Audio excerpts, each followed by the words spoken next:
Таджики – самые приверженные фанаты Хабиба Нурмагомедова. Я сейчас являюсь профессиональным спортсменом, и мне нужно тренироваться утром, вечером. Досмотрите это видео до конца, и вы узнаете, как русский получил опор от таджикских фанатов.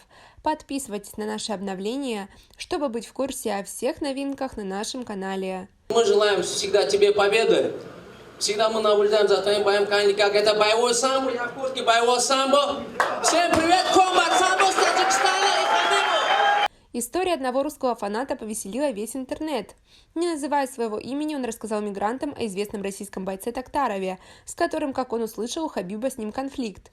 Так молодой человек поведал: Токтаров – первый чемпион UFC из России и так далее. Он также добавил, что перед боем против американца Дастина Пуарье вся команда, что сразу же получил кучу нецензурных выражений и предложений, пусть выйдет на бой против Хабиба, и тот, мол, его свернет в лепешку. Ему быстро дали понять, что он не ровня Хабибу. Описали все прелести Хабиба, как 11 лет без поражений. Такая любовь и преданность поразила мужчину, и он проиграл в этом споре. Как вы относитесь к спортсмену? Свои ответы пишите нам в комментарии под этим видео.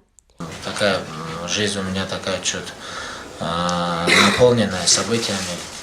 Везде стараюсь успеть, но тяжело. Команда Нурмагомедова ощущала большую поддержку фанатов из Таджикистана. Насчет поддержки таджикского народа, да, конечно, это ощущаемо, когда на видео многотысячная арена хором кричала его имя. Это было невероятно и очень приятно, придает мотивации побеждать дальше. С благодарностью сказал Умар, напомнив, что таджикские болельщики записали видео с центрального стадиона Душанбе, где огромная толпа скандировала «Хабиб».